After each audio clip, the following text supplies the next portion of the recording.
Саламатсыздарбы? Күндүн жыйынтыгы менен бүгүн 24 көрсөтүүсү.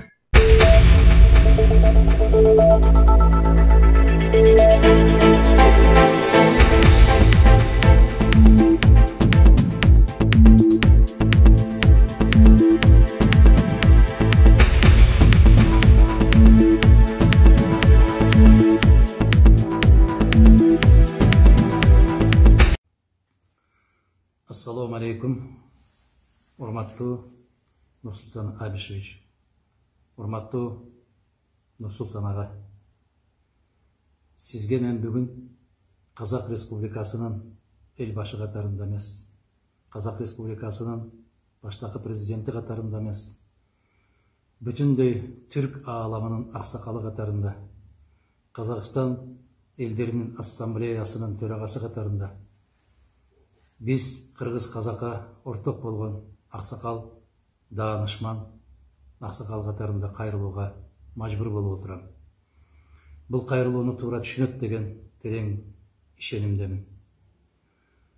Дүйнө жүзү боюнча аябагандай чоң апаат келип, адамдардын өздөрү ойлоп чыгарган, же болбосо мамлекеттердин ортосундагы болуп аткан оюн сыяктуу болгон тажылуу вирус, коронавирус апаатын.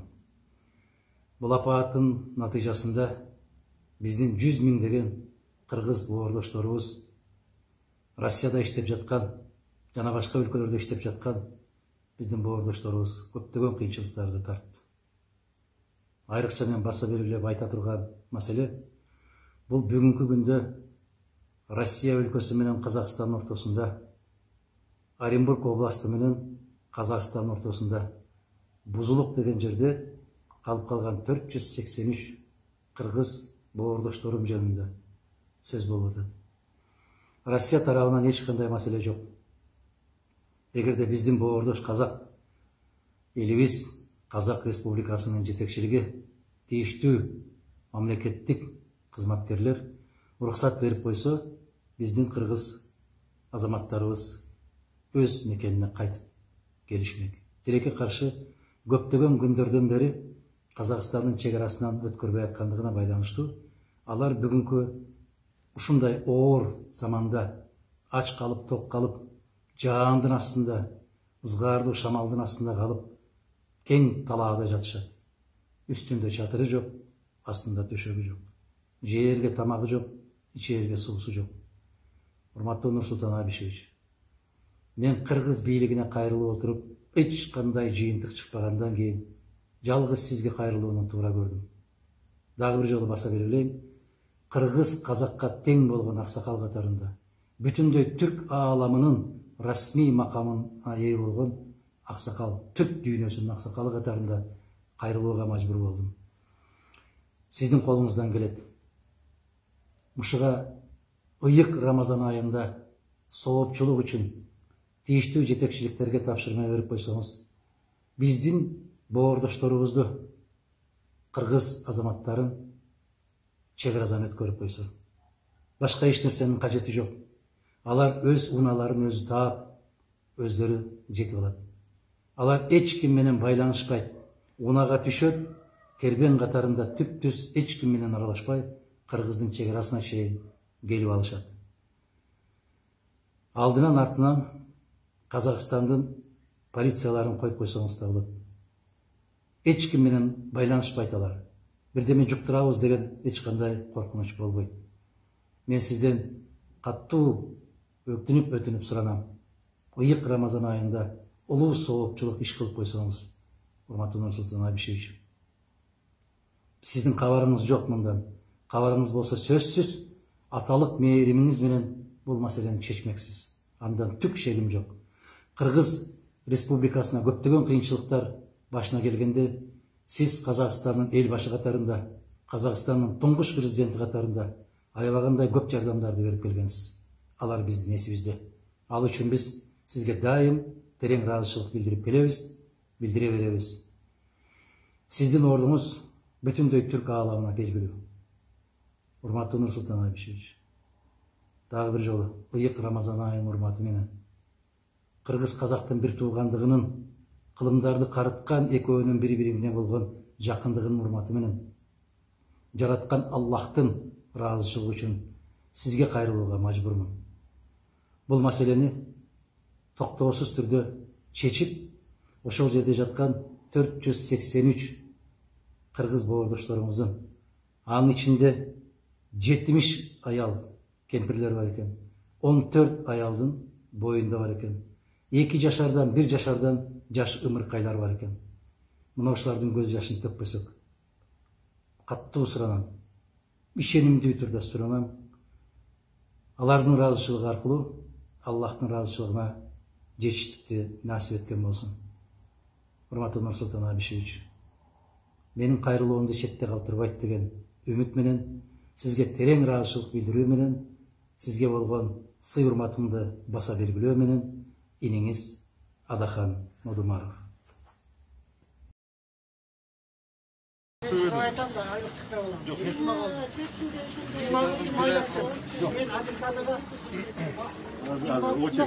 Отдельно сүйлөшүбүз, мен сизге түшүндүрүп берейин.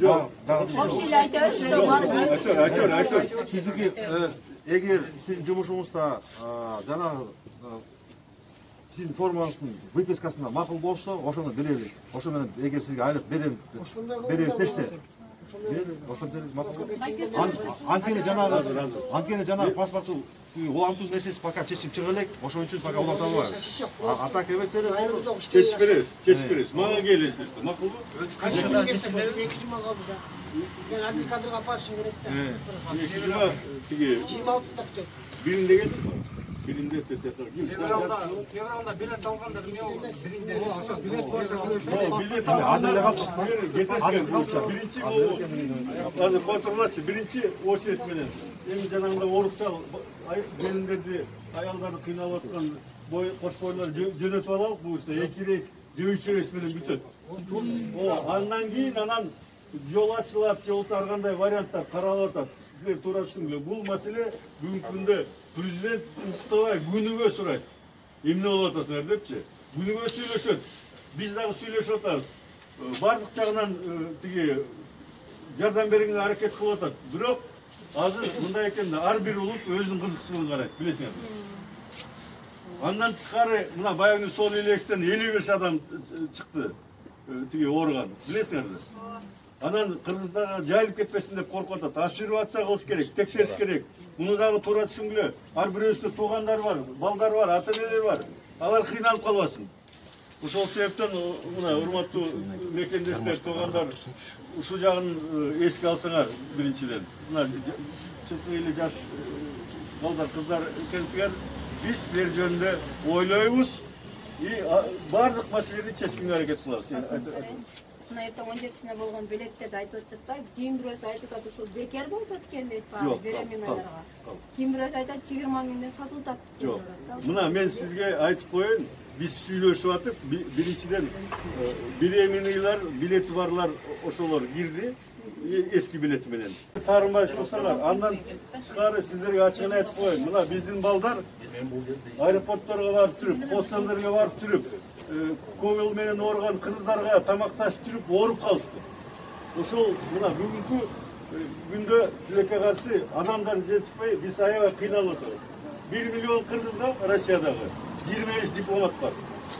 Дагы жакшы арасында мен деген патриоттор башын сайып коюп, ден соолугунан коркпой чыгып жардам берип атат.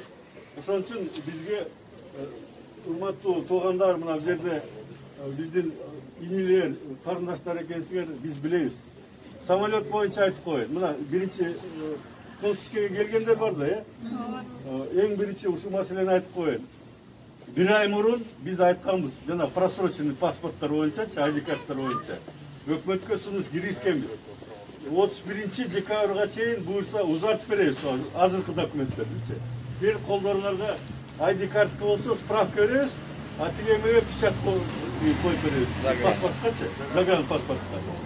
Параллельно оформить этебизер болот бияктачы. Ошол эменен пайдаланычы паспорт менен. Буюрса бул маселе жакын күндөрдө чечилет. Силерге жарыялайбыз.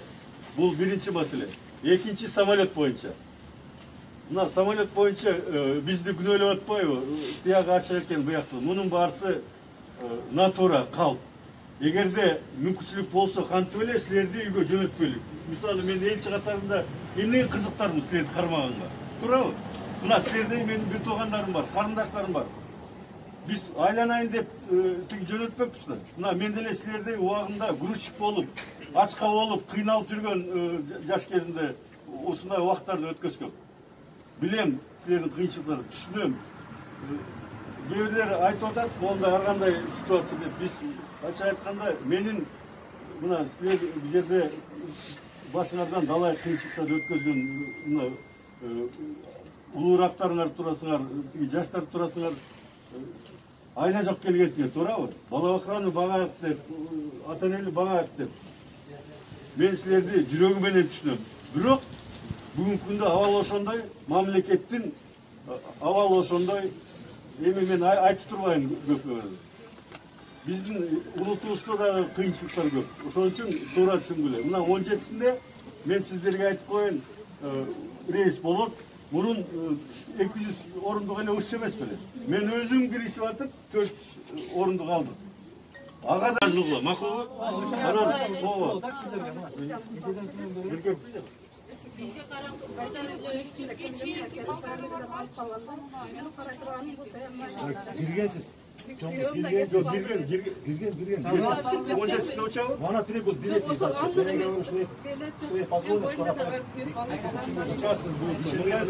Эми жана билетти мындай болуп атат. Уксаңар туугандар. Билет болайлы. Жок, уксаңыз билет болот. Turganın bu seferinde ketip kaldı ben işten çıkamadan biz Sağ olun.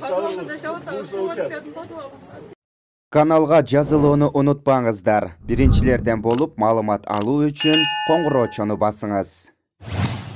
Дайыма ден соолукта болуңуздар. Сиздер менен бүгүн 24 маалымат топтому болду.